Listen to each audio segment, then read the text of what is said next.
those in favor? Aye. And that concludes our very lengthy resolution. Is there any continuing business of the board? No, ma'am. Any new business? No, ma'am. Then might I entertain a recess? Before we do that, let me just ask if there's anyone who wishes to address the board after a recess. Yep. Oh, you bet. Yes, absolutely. In which case, this concludes the televised portion of this meeting. We have a motion for a recess. Second. All those in favor? Aye. Anyone who wishes to address the board may do so after the recess. The board stands in recess for 10 minutes. Thank you.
I'll find out.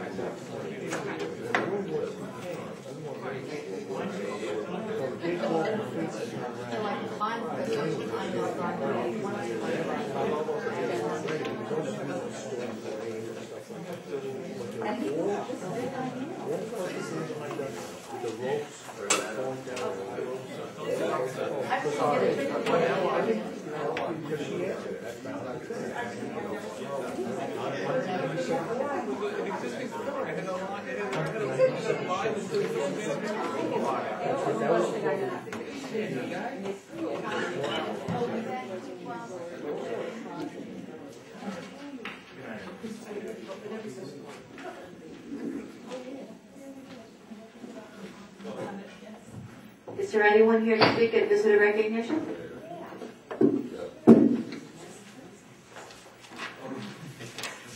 Oh boy, New York Times, look at that, New York Times. Charlene Deckwaller Avenue. New York Times in the Westchester section, it looks like Mr. Ginsburg is delaying what's going on down there at the water. Considering there's 2 active lawsuits, I'm kind of, I guess, not surprised. I don't know what's happening with the DEC. There was one guy down there a couple of weeks ago. The barrels have been taken away. I was told that it was coal tar, which contained benzene, and nobody had respirators on. It was kind of a mess, but nobody knows what's going on. I guess the question is, I haven't had time since I've been home to look at the development agreement, like what are the next steps going to be with down there now that they're delaying it. I told you that I went and checked out the place in his place in North Tarrytown, and it's half empty, and it looks like tumbleweed should be blowing through it. His office in Peekskill is empty, totally empty. The rental or his sales office is gone and empty. So, like I said, I haven't looked at the development agreement. I guess that's the next step. But it was here in the New York Times saying his chief operating officer, Michael Bartolone, 3 new construction projects in Hastings, Ossining, and Peekskill have been delayed because of the slow market. No surprise, everybody's been saying that. I guess that's the biggie. I think we're all pretty upset about GoTV. we haven't heard anything at all. Nothing was on the agenda at all. We're going to be losing public access. Could we get some kind of update on that? Is something going to be going into the library? I think it's pretty sad that Ossining has a long history of public access TV, and I know, Marlene, you grew up here. Other people aren't from here. I mean, I think you might be, but it's a long history, and I think that people need to understand that long history of public access TV. You don't have to like it. Public access TV is, a lot of it is, loud guitars and stuff you don't really want to listen to, but it's there for the public, and to take that away and to take, I don't know how many of you had to take a county bus, but to take county buses is not really anything you can think about doing. And especially I've been trying to follow the work sessions. Is the PEG money gone? Has it been used up for these fancy new cameras? Can somebody answer me? Is the PEG money gone? You're finished. Okay, groovy. I guess the whole way that this has been gone about is just really, I don't know, abhorrent. I can't think of any other word. It just seems as though we haven't had any access come on. Thank you. Thank you. Okay, you gonna answer me? Thank you. PEG would you money? like to talk about an update on GoTV? Sure. More than happy to. As we discussed at the work session, I believe last month, the village is purchasing with the PEG access funding equipment for the audio-visual broadcasting of government access. We've made a request of the town of Ossining that it purchase the same equipment for the broadcast and of the public access, so that we have similar equipment in order to get everything out on the wavelengths, I'm not sure what they're called. And the intention at the moment is that once 16 Croton Avenue has its new boardroom where work sessions will be, that's where government access will be, programming will go out from. And at the moment we are looking to move the equipment from the school that is both public and government access. It will come into the community center. We hope, we're still trying to research with the Cablevision and Verizon, that it will work with the wiring that's, or I'm not sure if that's the right word, but whatever it is, that comes into the community center, and they'll have an access point there while GoTV determines where its permanent home will be, whether it's in a storefront, another building in the village, or whether it's at the library and they're putting together a presentation for the library board. The GoTV board is putting together a presentation for the library board. We have negotiated that the library is the origination point for public access, and the library director had indicated that there could be a studio there, but there has not been a proposal plan nor funds raised to create that studio, although there is a space identified for where it could go in the library.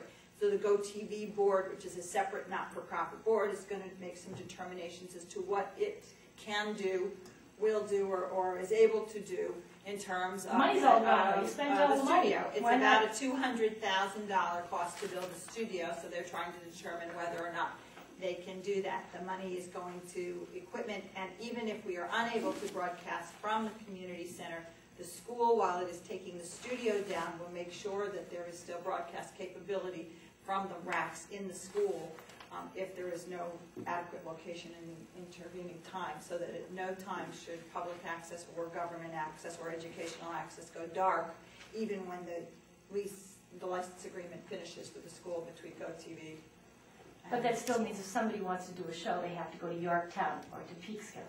The GoTV board indicated that virtually all of their shows are done just as you have your camera and tripod here, that they are filmed independently and outside of studio confines, that they had almost no shows that were filmed in a studio setting, and that if people did need a studio, they would, during this time, indeed have to go to another studio, whether that would be the one in Peekskill or in Yorktown or one of the other public access studios that exist in the county. Thank you. Next. Done. Don't start the clock until I get to the microphone, please. Okay.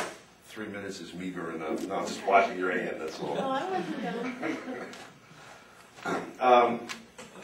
You know, it's interesting because watching the government channel, I don't know how much of the programming there originates at 16 Croton Avenue either, but you seem to be doing an equipment grab out of the assets of GoTV, a financing grab out of the assets that were formerly for public access. I don't know why you need 3 cameras if you're searching for your good side or what it is, but I think that what you're doing essentially is taking the cameras away from the community and giving them to yourselves. I haven't needed to use GoTV's studio for a long time, and even when I did, I didn't need to use it. I just thought it was something that I should do because it was where everyone else was broadcasting from.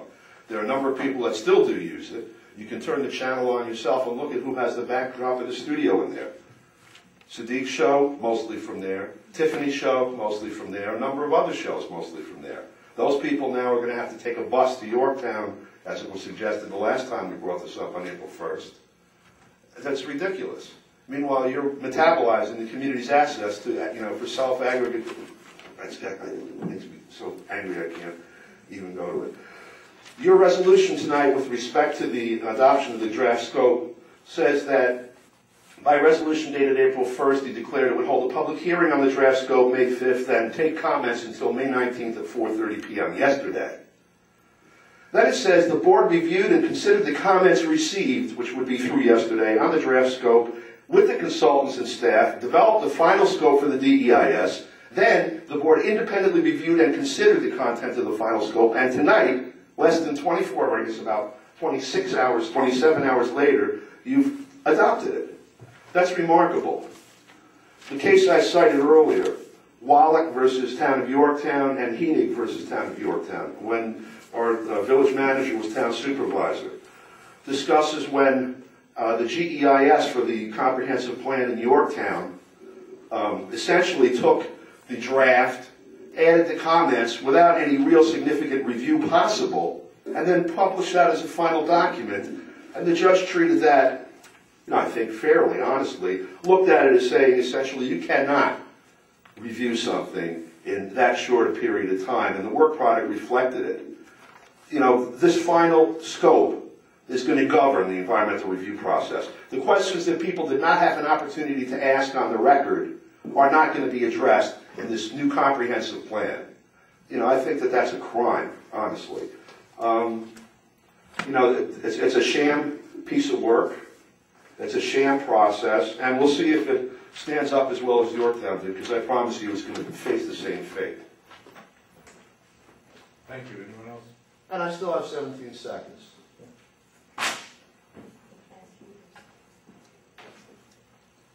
Yeah, All right, now what can they do about the cable television on the 28th of this month? They're gonna cut the, we got to have a box to see all the other stations. And what can they do about that? Are you talking about the Cablevision? Yes. Verizon? Cable. Cablevision. Yes, they said we have to get a box that keep all those other stations. Don't you need to have a box now for Cablevision? No. Most For of the programming is going digital, yeah. and so there are certain And we got to requirements. pay more money to get those boxes to see those stations. Which stations are there? Like TNT, I think there's 45. six stations, Right. and then, Yes. and in February, there'll be additional changes as well. yes, that means we'd have to pay more money to see those stations. Yeah. Well, in a year, in 2009, February 2009, the federal government has mandated that all television has to be broadcast in digital format.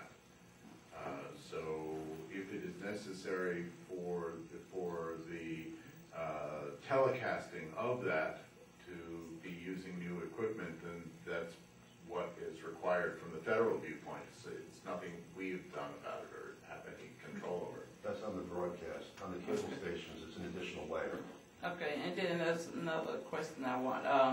Where I live on 12 William Street, they have, you know, the apartments is over more the people in the apartment that it's supposed to be, and then there's a lot of traffic in there, and I would like for you to check it out. 12 William Street up over me. Okay. Madam Clerk? May I move for adjournment, please? So moved. You know, what she was talking about was the cable, they're gonna have an additional expense, and you guys could have dealt with that in the franchise agreement. Well, that's not necessarily true. We have a gentleman from cable at the last town board meeting. And this process, they will be eliminating, on the 28th, they will be eliminating 9 stations. But if you contact Cable Vision by the 27th, you will receive the box free for 1 year. Oh, did you hear that? Okay. So contact Cablevision and get a box for a year. You can put that on the website. All those in favor? All right. Aye.